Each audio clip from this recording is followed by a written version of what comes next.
Glory to God. ఈరోజు మన లేఖన భాగము అపోస్తల కార్యంలో 2వ అధ్యాయము 4వ వచనం చదువుకుందాం. అందరూ పరిశుద్ధాత్మ నిన్నవారై ఆ ఆత్మ వారికి వాక్శక్తి అనుగ్రహించిన కొలది అన్య భాషతో మాట్లాడసాగిరి. ఆమేన్. హల్లెలూయా, హల్లెలూయా, హల్లెలూయా. స్తోత్రం. మన ప్రభువును ప్రియరక్షకుడైనటువంటి యేసు క్రీస్తు యొక్క దివ్యమైన నామంలో దేవుని బిడ్డలైన మీ అందరికీ దేవుని వాక్యాన్ని శాంతి టీవీలో ఆయన హెచ్చవలసి ఉన్నది అనేటువంటి అనుదిన కార్యక్రమంలో చూడాలని ఆశిస్తున్న, వినాలని ఆశిస్తున్న మీ అందరికీ నా హృదయపు లోతుల్లోంచి ప్రత్యేకమైన వందనాలు, శుభాలు, కృతజ్ఞతలు తెలియజేస్తున్నాను. దయచేసి మీ ప్రార్థనా మనవులు నాకు పంపించండి, ప్రార్థన చేస్తాం. ప్రతి నెల మొదటి ఆదివారానికి ముందు మా స్థానిక సంఘంలో నెల్లూరులోని డైకస్ రోడ్లోని చర్చ్లో ఉపవాస కూడికలు జరుగుతున్నాయి ప్రతి నెల. కనుక మొదటి ఆదివారానికి ముందు 2 రోజులు వచ్చినా, 3 రోజులు వచ్చినా, 4 రోజులు వచ్చినా, 5 రోజులు వచ్చినా ఆ దినాల్లో ప్రార్థనలు జరుగుతాయి. ఉదయం సాయంత్రం ప్రార్థనలు జరుగుతాయి. వేరు వేరు విషయాల కోసం, వేరు వేరు వ్యక్తుల కోసం ప్రార్థన చేయడం జరుగుతుంది అనే సంగతిని మీకు గుర్తు చేస్తున్నాను. మార్చి నెలలో కూడా అలాగే ఉపవాస కూడికలు అనే మార్చి నెల ఇంచుమించు 5వ తేదీ ఆదివారం వస్తుంది అనుకుంటున్నాను. మొదటి 4 రోజులు ఉపవాస కూడికలు ఉంటాయి. అలాగే ఏప్రిల్ నెల, మే నెలలో కూడా అలాగే ఉంటాయి. కాకపోతే జనవరి నెలలో 2 వారాలు ఉపవాస కూడికలు ఉండడానికి స్థానిక సంఘం అంతా కొద్దిగా ఆత్మ సంబంధంగా బలపడడానికి ప్రభు సాయం చేశాడు. ప్రభు సన్నిధిలో గడపాలి. మనం ప్రభు సన్నిధిలో గడిపితే మనం కొద్దిగా ప్రూనింగ్ చేయబడిన వాళ్ళగా మారుతాం. అనగా కటింగ్ చేయబడిన వాళ్ళుగా, రిన్యూ అయిన వాళ్ళుగా మారుతాం, సరి చేయబడిన వాళ్ళుగా మారుతాం, తాజాగా మారుతాం, ఫ్రెష్గా మారుతాం, రిన్యూ అయినటువంటి అనుభవంలోకి మనం వస్తాం. దేవుని స్తోత్రం. ఈ కార్యక్రమాన్ని గురించి మీ స్నేహితులకి పరిచయం చేయాల్సిందిగా మిమ్మల్ని ప్రేమపూర్వకంగా కోరుతున్నాం. ఏదైనా మీ స్నేహితుల గ్రూప్స్ ఉంటాయి, ఆ గ్రూప్స్లో వాటిని ఈ లింక్ ఒకటి పెట్టండి. ఎవరైనా స్పందించే వాళ్ళు స్పందిస్తారు. అలాగా వేరు వేరు గ్రూపుల్లోకి వెళ్ళిపోయిందనుకోండి, కొంతమంది స్పందిస్తారు. స్పందించినప్పుడు మేము చేస్తున్నటువంటి ప్రయత్నాలు, లేకపోతే దీని వెనకాల ఎంతో భారం, దీని వెనకాల ఎంతో వ్యయ ప్రయాసాలు ఉన్నాయి, అవన్నీ వ్యర్థం కాలేదు, వాటి వలన ఏదో దైవ కార్యం జరుగుతుంది, రెస్పాన్స్ ఉంది అనే తెలుసుకునేటువంటి అవకాశం ఉంది. దేవుని స్తోత్రం. హల్లెలూయా. ఈ సమయంలో దేవుని వాక్యాన్ని విందాం. రండి. మీ పనులు కాస్త పక్కన పెట్టి, ఒకవేళ మీ చెవి ఈ టీవీ సెట్ వైపు ఉంచి, లేకపోతే యూట్యూబ్లో మీరు వింటున్నప్పటికీ ఏదో వేరే వాటి మీద మీ దృష్టి పోనివ్వకుండా జాగ్రత్తగా దేవుని వాక్యాన్ని విందాం. మన ముందు ఇంకా ఇంచుమించు 23 నిమిషాల సమయం ఉంది. 23 నిమిషాల సమయంలో దేవుని వాక్యాన్ని మనం వినాలి. దేవుని వాక్యం మనకు కావాలి. దేవుని వాక్యం కోసం మనం ఎదురు చూస్తున్నాం. We are waiting for the word of the lord. ఎవరో పాస్టర్ గారి మాట, స్పీకర్ గారి మాట, బ్రదర్ గారి మాట కాదు. We are waiting for the word of god himself. దేవుని యొక్క మాట కోసం, పలకబడిన దేవుని మాటల కోసం, పలకబడిన దేవుని మాటల్లోంచి వచ్చే ప్రత్యక్షతల కోసం మనం ఎదురు చూస్తున్నాం. స్తోత్రం.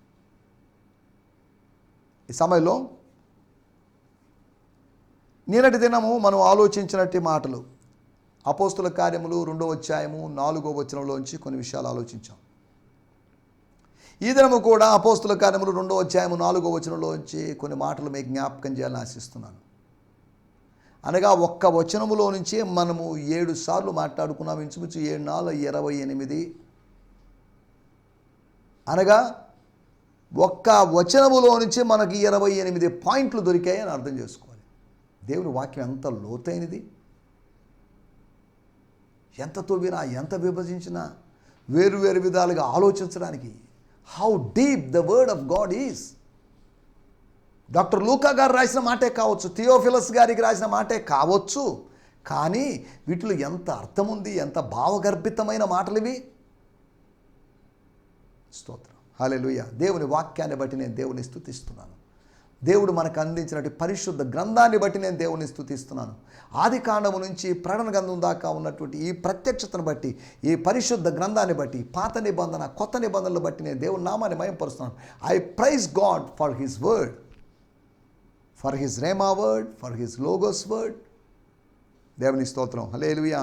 ఈ కార్యక్రమాన్ని చూస్తున్నాం మీ అందరికీ మరొక పర్యాయం వందనాలు తెలియజేస్తూ, నిన్నటి దినము పరిశుద్ధాత్ముని రాక ఎలా జరిగింది, how it was happen, why అని కాదు కానీ ఎలా జరిగింది, ఆ ఎక్స్పీరియన్సెస్ ఎలాంటి సందర్భంలో ఎలాంటి కాంటెక్స్ట్లో అనే దాని గురించి మనం పెంతెకోస్తు పండగ దినమున జరిగిన విషయమే. కానీ పెంతెకోస్తు పండగ అనేటువంటి ప్రస్తావన నేను తీసుకొని రాలేదు. పరిశుద్ధాత్ముని రాక 4 విధాలుగా జరిగిందని చెప్పుకున్నాం. ఒకటి అసాధారణమైనదిగా జరిగింది, అన్కామన్గా జరిగింది. అనగా వాళ్ళందరూ ప్రార్థనలో ఉండి ఉన్నప్పుడని కాదు, వాళ్ళందరూ ఒక చోట కూడి ఉన్నప్పుడుగా. దేవుని స్తోత్రం. నీ ప్రార్థనకి మధ్యలో ఆయన కార్యం జరిగిస్తాడు, కొత్త సంగతులను జరిగిస్తాడు, నూతనమైన క్రియలు జరిగిస్తాడు. Between your prayer and prayer, between your first prayer and last prayer, he would do some things. దేవుని స్తోత్రం, హల్లెలూయా, స్తోత్రం. అసాధారణమైనటువంటి రాక అది అనేక మంది జీవితాల్లో ఒకేసారి జరిగింది కాదు. పస్కా పండుగ ఒకవైపు, వాళ్ళెవరికి పరిశుద్ధాత్మ లేకపోతే ఇటే మేడగది మీద కూర్చొని ప్రార్థన చేయడం ఏంది, వాళ్ళు ఏదో 9 రోజులుగా ప్రార్థనలో ఉన్నారట, మళ్ళీ ఈరోజు 10వ రోజు అంట. అయినా 10వ రోజు పండగ పూట ఎందుకండి వాళ్ళ అవసరం అయ్యేటువంటి పాడు పనులు అన్నట్టు అనుకోని ఉండొచ్చు. అయినా ఏంటంటే వాళ్ళు యూదులై ఉండి యేసు అనేటువంటి ఆయన వెళ్ళిపోయాడని ఆయన గురించి ఆలోచిస్తూ కూర్చోవడం ఏంటి, ఆయన ఏదో చెప్పాడని ఎదురు చూస్తూ కూర్చోవడం ఏంటి, ఏంటది మరీ టూ మచ్. కాకపోతే ఎంత జ్ఞానం కలిగినట్టు యూదు జాతి వారమైనట్టు మనమే ఇలాగ ఆలోచిస్తుంటే అన్యజనుల యొక్క పరిస్థితి ఏంటి అన్నట్టుగా వాళ్ళు అనుకోండవచ్చు. స్తోత్రం. అలా కనిపెడుతున్న వాళ్ళు, ఎదురు చూస్తున్న వాళ్ళు వాళ్ళకి మూర్ఖులుగానో అజ్ఞానులుగానో అనిపించి ఉండొచ్చు. ఈ రోజులో మా బాటి బోధకులను చూసినప్పుడు చాలామందికి పని పాట లేని వాళ్ళండి, బుద్ధి లేని వాళ్ళండి, జ్ఞానం లేని వాళ్ళండి, సైన్స్ తెలియని వాళ్ళండి, కంప్యూటర్ తెలియని వాళ్ళండి అని చిన్న చూపు చూసే అవకాశం ఉంది. ఎవరు చిన్న చూపు చూసినా చిన్న చూపు చూడని దేవుడు ఒక ఆయన ఉన్నాడు.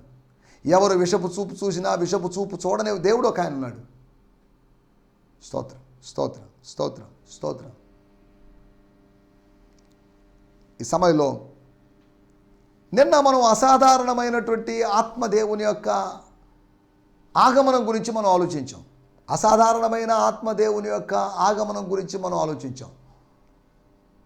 రెండోదిగా అది అకస్మాత్తుగా జరిగింది. అకస్మాత్తుగా జరిగినటువంటి 4 కార్యాల గురించి కూడా నేను చెప్పడం జరిగింది.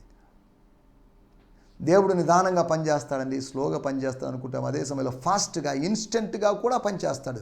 మానవుడు స్లోగాను ఫాస్ట్గాను పని చేయగలిగినప్పుడు, స్లోగాను ఇన్స్టెంట్గా పని చేయగలిగినప్పుడు దేవుడు కూడా అలా ఖచ్చితంగా చేయగలడు. మానవుడే చేశాడంటే దేవుడు ఖచ్చితంగా చేయగలడు. దానికన్నా నేను ఇట్లా అధికంగా చేయగలడని దాని అర్థం. స్తోత్రం, స్తోత్రం. మూడవదిగా ఆయన అద్భుతమైన రీతిలో అక్కడ జరిగినటువంటి 2-3 వచనాలు మనం గమనిస్తే, ఒక ధ్వని వంటి, అంటే ఖచ్చితమైన ఏ ధ్వని అని వివరించలేకున్నారు. వాళ్ళందరూ అక్కడున్న వాళ్ళందరూ అనుభవం పొందిన వాళ్ళందరి, మేము శబ్దాలు వీటి మీద కాదు, ఏదో ఆత్మలో ఆస్వాదిస్తున్నాం. మా మనసు చెప్పినట్టు మేము ముందుకు సాగలేదు, మా మనసు మాతో ఏం చెప్పిందో మాకు తెలియదు, కానీ మేము ఆత్మలో, ఇట్స్ అ స్పిరిట్ వరల్డ్. అక్కడ రికార్డింగులు లేవు. వాళ్ళకి కలిగిన వాళ్ళ ఫీలింగ్స్ వాళ్ళు చెప్పుకుంటూ వస్తున్నారు. ఆ ఫీలింగ్స్ మనకు అవసరం లేకపోవచ్చు, కానీ ఆత్మదేవుని యొక్క ఆగమనం ఒక అద్భుతం. అగ్నిజ్వాలల వంటి నాలుకలు, అగ్నిజ్వాలలు నాలుకల్లాగా ఉంటాయి, చాపబడుతున్నట్టుంటాయి. పాము యొక్క నాలుకల్లాగా అలా ఉన్నట్టుగా ఉంటుంది, చాపబడుతున్నట్లుగా. ఆ మంట అటు ఇటు గాలికి అలా వ్యాపించినప్పుడు నాలుక నాకడానికి చాపబడిన నాలుకలాగా అలా ఉన్నట్టుంది. అగ్నిజ్వాలల వంటి నాలుకలు విభాగింపబడినట్లుగా వారికి కనబడి, ఇంతకుముందన్నట్టు చూడని దృశ్యాన్ని వాళ్ళు చూస్తున్నారు. మండుచున్న పొదలో మోషే చూసిన దృశ్యం లాంటిది కావచ్చు, లేదా దానికన్నా అతీతమైనది, దానికన్నా ప్రత్యేకమైనది, భిన్నమైనది కావచ్చు. ఇది వారిలో ఒక్కొక్కరి మీద వాళ్ళగా అద్భుతమైనటువంటి, కనులకు ఆశ్చర్యం కలిగించేటువంటి, కనులకు విందు కలుగజేసేటువంటి ఒక గొప్ప కార్యం అక్కడ జరిగింది. 2 విషయాలు జరిగాయి, వినబడింది, కనబడింది. వినబడింది గాలి వంటి ఒక ధ్వని, కనబడింది అగ్ని నాలుకలు విభజించబడినట్లుగా ఉండడం. దేవుని స్తోత్రం. అనగా ఆత్మదేవుడు వచ్చినప్పుడు రెండిటికి స్విచ్ ఆన్ చేశాడు. ఒకటి నీ యొక్క విజన్కి, రెండోది నీ వాయిస్కి, అనగా గాడ్స్ వాయిస్ వినడానికి నీ చెవుల్ని వినేటట్టు చేశాడు, తెరవ చేశాడు. నీ కన్నులు తెరిచాడు, తెరవ చేశాడు. దేవుని స్తోత్రం. ఈ రెండు రంగాల్లో నువ్వు పని చేయడం, నువ్వు యాక్టివ్ అవడం ఆరంభించావు. స్తోత్రం, స్తోత్రం. స్వరము, స్వరూపము అనేటువంటి రెండు విషయాల్లో దేవుని స్తోత్రం. వారు ఆత్మీయ గుడ్డివాళ్ళు కాదు, ఒకప్పుడు గుడ్డివాళ్ళు, వాళ్ళ ఆత్మీయ చెవిటి వాళ్ళు ఒకప్పుడు. కానీ ఇప్పుడు అది కాదు. పరిశుద్ధాత్ముడు వచ్చినప్పుడు ఆ ఆత్మీయ చెవిటితనాన్ని, ఆత్మీయ గుడ్డితనాన్ని ఆయన అంతం చేశాడు, ఆవిరైపోయేటట్టు చేశాడు అనే సంగతిని మనం అర్థం చేసుకోవాలి. స్తోత్రం, స్తోత్రం. అంతేకాకుండా ఆయన రాకడ, ప్రభు రాకడ అని కాదండి, ప్రభువే ఆత్మ. ప్రభువు ఆత్మస్వరూపిగా వచ్చాడు. ప్రభు ఆత్మ ఎక్కడుంటుందో అక్కడ స్వాతంత్రం ఉంటుంది. వాళ్ళు భయపడిపోయి, భయానికి దాసులుగా మారిపోయి, మరలా భయపట్టకు మనము దాస్యపు ఆత్మను పొందలేదని వాక్యం స్పష్టంగా చెబుతున్నా, పౌలు గారు చెప్పినా, భయపడిపోయినటువంటి అనుభవంలో తలుపులన్నీ మూసుకొని కూర్చొని ఉన్నప్పుడు, వేసుకొని కూర్చున్నప్పుడు, వాళ్ళు బందీలుగా వాళ్ళని వాళ్ళు బందీలుగా చేసుకున్నప్పుడు, ఆ ఇంటిని వారు చెరసాలగా చేసుకున్నప్పుడు, జైలు గదిగా మార్చుకున్నప్పుడు, అప్పుడు యేసు ప్రత్యక్షమయ్యాడు. ఇల్లును ఇల్లుగానే చేసుకోండి, జైలును జైలుగా చేసుకోండి. కానీ జైలు ఆరాధన ఆలయంగా, చర్చిగా మారిన సందర్భం మనం చూస్తున్నాం అపోస్తల కార్యములు 16వ అధ్యాయంలో. స్తోత్రం, హల్లెలూయా. మనం ఆలోచిస్తున్నట్టు విషయం, ఒక అనుగ్రహపు ఆశీర్వాదపు ఆశతో, ఆయనకు కావాలని కాదు, ఆయన ప్రజలకు ఇవ్వాలనే ఆశతో, ప్రజలకు పంచాలనే ఆశతో, ప్రజలకు బదిలీ చేయాలనే ఉద్దేశంతో, ప్రజలకు ఇంపార్ట్ చేయాలంటే ఉద్దేశంతో. స్తోత్రం. ఆత్మ సంబంధమైన కృపావరం ఏదైనా మీకు ఇవ్వాలని నేను రావాలనుకుంటున్నాను అండి, ఓ రోమా పట్టణపు సంఘమా, సంఘ విశ్వాసులారా, లేకపోతే సంఘ సభ్యులారా అని పౌలు చెప్పినట్లుగా, I want to come, I will come to give you something. మీకు ఏదో ఇవ్వడానికి, మీకు ఆత్మ సంబంధమైనది ఇవ్వడానికి. దేవుని స్తోత్రం. మీరు క్రిస్మస్ పండుగ సరిగా చేసుకుంటున్నారో లేదో చూడడానికో, మీరు ఈస్టర్ పండుగ సరిగా చేసుకుంటున్నారో చూడడానికో అని కాదు.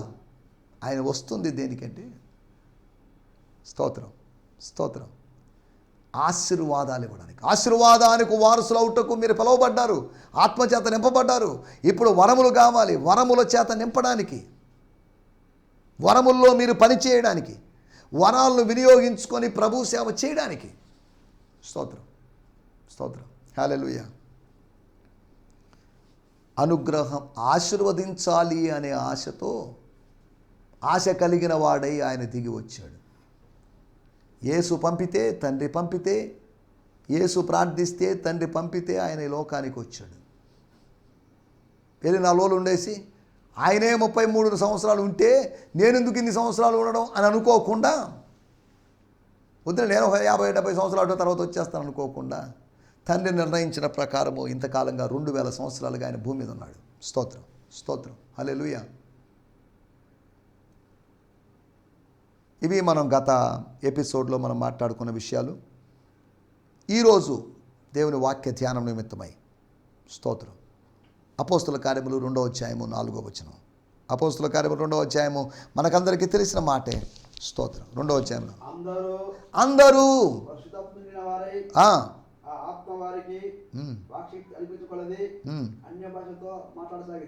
దేవుని స్తోత్రం. అందరూ పరిశుద్ధాత్మతో నిండిన వారై, ఆత్మమేఘము వారిని ఆవరించింది. స్తోత్రం. ఆత్మశక్తి వారిని ఆవరించింది. ఆత్మ తైలము వారిని తాకింది. ఆత్మ జలము వాళ్ళని తాకింది.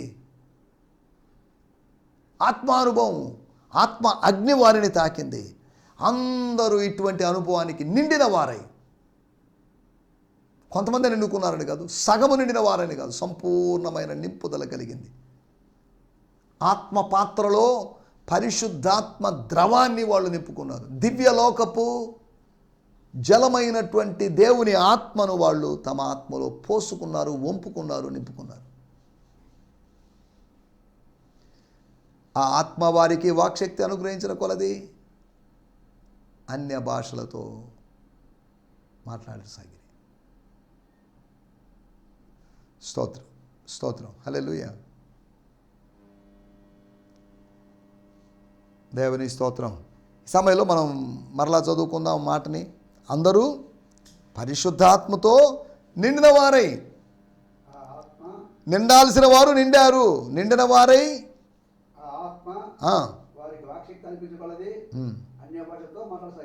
దేవుని స్తోత్రం. వాళ్ళు వాక్శక్తి కోసం అడగలేదు, వాళ్ళ ఆత్మ దిగి రావాలని వాళ్ళు ప్రార్థన చేస్తున్నారు. 10వ రోజు లేకపోతే 9 రోజుల ప్రార్థన ఫలితంగా స్తోత్రం ఆత్మ వారికి వాక్శక్తిని అనుగ్రహించాడు. ఆత్మ దిగిరా, పరిశుద్ధాత్ముడా దిగురా, పరిశుద్ధాత్ముడా స్వాగతమయ్యా, స్వాగతమయ్యా అని వాళ్ళు పాడలేదు. పాడకపోయినా ఆయన దిగి వచ్చాడు. నువ్వు ఆహ్వానిస్తే వచ్చేవాడు కాదు ఆయన. ఆయన నీ ఆహ్వానానికి అతీతంగా ఆయనకు ఒక సార్వభౌమిక చిత్తం ఉంది, ఆయనకు సావరెన్ విల్ ఉంది. ఆయనకి ఇష్టం వచ్చింది ఆయన చేస్తాడు. నీకు ఇష్టం వచ్చింది నువ్వు చేసుకుంటున్నావే, అప్పుడు ఆయనకి ఇష్టం వచ్చింది ఆయన చేసుకోకూడదా? చేసుకోలేడా? నీ టైంలో కాదు, ఆయన సమయంలో ఆయన దిగి వస్తాడు. His time, holy spirit time, that is kairos time, not chronos time. దేవుని స్తోత్రం, హల్లెలూయా. మన టైటిల్ కొత్త సంగతులు, న్యూ థింగ్స్. ఏంటి కొత్త సంగతులు? కొత్తదనం ఏముంది? ఆత్మానుభవం ఎప్పుడో ఉందిగా. సంసోను మీదకి దేవుని ఆత్మ దిగి వచ్చింది, యెఫ్తా మీదకి దేవుని ఆత్మ దిగి వచ్చింది. దేవాలయంలో లేకపోతే ప్రత్యక్ష గుడారపు పనివారు పని చేయడానికి బెసలేలు వాళ్ళు ఉన్నారు, వాళ్ళ మీదకి దేవుని ఆత్మ దిగి వచ్చింది. ఇంక ఏముంది గొప్పతనం? స్తోత్రం, హల్లెలూయా, స్తోత్రం. కొత్త సంగతులు మీకు ఎందుకు చెప్తున్నానంటే, కొత్త సంగతులు అని చెప్పడానికి కారణం, దేవుడు కొత్త కార్యాలు చేస్తాడు. సంవత్సరములు జరుగుతుండగా నీ కార్యములను నూతనపరచుము, రిన్యూ యువర్ వర్క్స్ లార్డ్. అనగా కొత్త కార్యాలు దేవుడు చేస్తాడు. చేసిందే చేశాడు అనుకోండి, పాడిందే పాడరా అన్నట్టుగా ఏదో సామెతలోకి వెళ్ళిపోతాం. ఒకటి పాడి పాడి విసుగు వచ్చేస్తుంది, ఒకటి చెప్పి చెప్పి విసుగు రావచ్చు. కానీ నూతనమైనది అయితే ఇబ్బంది లేదు. కొత్త సంగతుల గురించి 4 సంగతులు ఈ అధ్యాయాన్ని ఆధారంగా చేసుకొని, అనగా అపోస్తుల కార్యం 2వ అధ్యాయాన్ని ఆధారంగా చేసుకొని 4 సంగతులు మీకు జ్ఞాపకం చేస్తాను. 4 న్యూ థింగ్స్. స్తోత్రం. కొత్త భాషల గురించి మనం గత ఎపిసోడ్లో మనం మాట్లాడుకున్నాం. ఈ వచనాన్ని ఆధారంగా చేసుకొని మనం కొన్ని విషయాలు 4 విషయాలు మనం జ్ఞాపకం చేసుకుందాం. మొట్టమొదటి మాట అదే మూలవాక్యం, అదే కనుక మనం చదవాల్సిన అవసరం లేదు. 2వ అధ్యాయము 4వ వచనం. కొత్త భాషలు. కొత్త సంవత్సరంలో అనుగ్రహించబడిన భాషలని కాదు. ఆ సంవత్సరపు పెంతెకోస్తు పండుగ రోజు, పెంతెకోస్తు పండుగ రోజు అందరూ వాళ్ళ భాషలో వాళ్ళు మాట్లాడుకుంటున్నప్పుడు, వాళ్ళు దేవునితో ఏదో భాషలో మాట్లాడుకుంటున్నప్పుడు వీళ్ళు కొత్త భాషలు మాట్లాడారు. కొత్త భాషల అనుభవం. కొత్త భాషల అనుభవం మార్కు సువార్త 16వ అధ్యాయము 17వ వచనంలో యేసు చెప్పినటువంటి ప్రవచనం యొక్క నెరవేర్పు. యేసు వెళ్ళిపోయినప్పటికీ కూడా ఆయన చెప్పిన మాట, అరే ఆయన ఉన్నంతకాలం నెరవేరలేదే, అయితే మాత్రం నష్టం ఏంటి? ఆయన వెళ్ళిపోయిన తర్వాత కొన్ని మాటలు నెరవేరినాయి. స్తోత్రం, హల్లెలూయా, స్తోత్రం. అపోస్తల కార్యములు 17వ అధ్యాయంలో ఏథెన్స్ వారట కొత్త సంగతులు వినాలని, కొత్త సంగతులు చెప్పాలని, కొత్త సంగతుల మీద మోజోళ్ళకి, పాత ఒక రోత వాళ్ళకి, కొత్త ఒక వింత వాళ్ళకి, ఆ కొత్తదనం కావాలి వాళ్ళకి. స్తోత్రం. చాలామంది కూడా కొత్తదనం, కొత్త సంఘాలు వెతుక్కుంటున్నారు, కొత్త బోధకులను ఎదుక్కుంటున్నారు. ఎంత విచారకరమైన విషయం. స్తోత్రం, స్తోత్రం. కొత్త సంవత్సర ఆచారాలు చేస్తున్నారు. ఎందుకు? వాటి వల్ల ఏం ప్రయోజనం? నిష్ప్రయోజనమైన మనుషుల వ్యర్థ పారంపర్య ఆచారాలు ఆచరిస్తున్నాం మనం. స్తోత్రం, హల్లెలూయా. మొట్టమొదటి విషయం కొత్త భాషలు. 17 రకాల వాళ్ళు, 17 జనాంగాల వాళ్ళు అక్కడికి వచ్చారు. భాషల తారుమారు కాలేదు. వాళ్ళకి ఆశ్చర్యం అయిపోయింది, షాక్ అయిపోయారు. ఇదేమి ఇదేమగునో అని అనుకుంటున్నారు. దేవుని స్తోత్రం, హల్లెలూయా, స్తోత్రం. ఒకటి, కొత్త సంగతుల్లో మొట్టమొదటిది కొత్త భాషలు. రెండవ అధ్యాయము 9వ వచనం. పార్తీయులు, మాదీయులు, ఎలామీయులు, మెసొపొతామియా, యూదయ, కప్పదొకియ, పొంతు, ఆసియా, ఫ్రింగియా, పంఫూలియా, ఐగుప్తు అను దేశములందరి వారు అనే వచనం ఉంది. కింద రాయబడింది 11వ వచనంలో, క్రేతీయులు, అరబీలు మొదలైన మనమందరం వీరు మన భాషలతో దేవుని గొప్ప కార్యములు వివరించుట వినుచున్నామని చెప్పుకొనిరి, వినిరి. 6వ వచనం, ఈ శబ్దము కలుగగా శబ్దము విని. స్తోత్రం, స్తోత్రం. 8వ వచనం, మనలో ప్రతివాడు తాను పుట్టిన దేశపు భాషతో వీరు మాట్లాడుట మనము వినుచున్నామే. ఇదేంటి? వాళ్ళు విన్నారు, విన్నదాని గురించి మాట్లాడుకుంటున్నారు. కొత్త వినికిడి, కొత్త శ్రవణ అనుభవం, న్యూ లిజనింగ్స్, న్యూ థింగ్స్ వాళ్ళు వింటున్నారు. చదువుతున్నాను. We are north eastern Iranians, north western Iranians, Elamites and those from Mesopotamia, Judea, East Central Turkey, the coastal areas of the Black Sea, నల్ల సముద్ర తీర ప్రాంతంలోని ప్రజలు అని ఇక్కడ రాయబడింది. ఎవరో రకరకాల ప్రజలు వచ్చేసారు. Yet we hear them speaking of gods. We hear them speaking. స్తోత్రం. We hear them speaking అని 8వ వచనంలో రాయబడింది. స్తోత్రం. కొత్త సంగతులు నువ్వు వింటావు. దేవుని స్తోత్రం.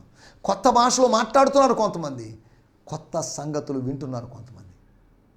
సువార్త చాలామందికి కొత్తదిగా ఉంది. సువార్త ప్రాచీనమైనది, కానీ కొత్త సువార్త అని కాదు. సువార్త ప్రాచీనమైనది. కొత్త సువార్త, పాత సువార్త, ఎన్ని సువార్త ఒకటే. దేవుని స్తోత్రం, హల్లెలూయా. మనం ఆలోచిస్తున్నట్టు విషయాలు, కొత్త భాషలు. రెండోది కొత్త వినికిడి, ఏవేవో వింటున్నాం.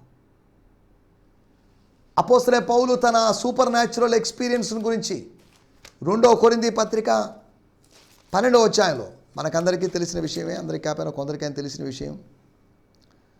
Page number 166. క్రీస్తునందున ఒక మనుషుని నేను ఎరుగుదును, అతడు 14 years బ్యాక్, 14 సంవత్సరాల కిందట 3వ ఆకాశమును కొనిపోబడిను, అతడు శరీరముతో కొనిపోబడిను, నేను ఎరుగను, శరీరం లేక కొనిపోబడిన అది దేవునికే తెలియను.